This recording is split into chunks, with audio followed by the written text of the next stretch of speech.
One morning when I was going out of the house, I met my neighbor's daughter who was pregnant. When I returned home, I saw her father closing the door. I told him, "Your daughter hasn't married yet.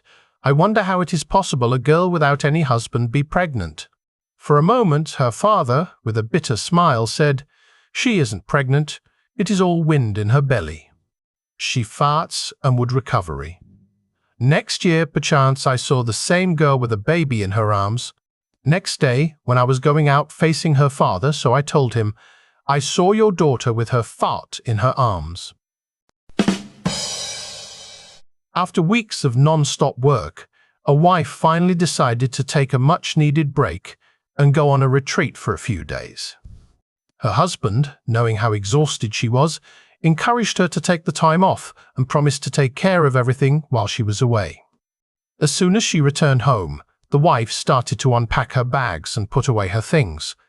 However, as she was walking towards the bedroom, she noticed a pair of panties lying on the floor. She picked them up, confused, and realized that they didn't belong to her. Feeling a mix of anger and confusion, the wife stormed into the living room where her husband was watching TV. "What is this?" she demanded, throwing the panties in his face. "Whose are these?" The husband looked at the panties, then back at his wife, and shrugged. "I have no idea," he said. "I don't do the laundry, the maid does." The wife's anger started to subside, and she considered his explanation. "Well, maybe they belong to the maid," she said, starting to calm down. "She might have been doing her laundry here." The husband thought about it for a moment, then shook his head. "Nah," he said musingly, "she doesn't even wear panties."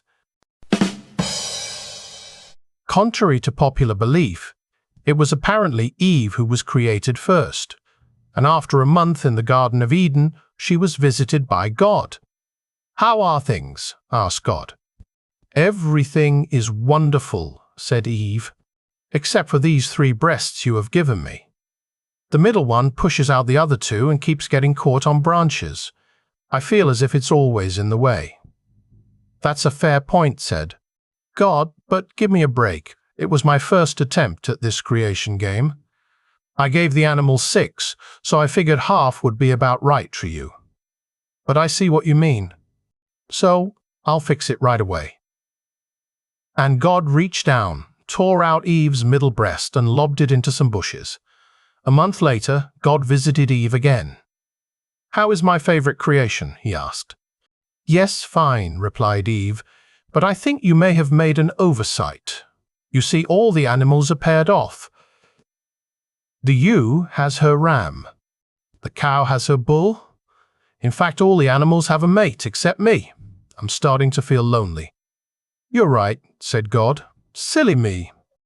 You do need a mate, so I shall immediately create man from a part of your body. Now let's see. Where did I put that useless tit?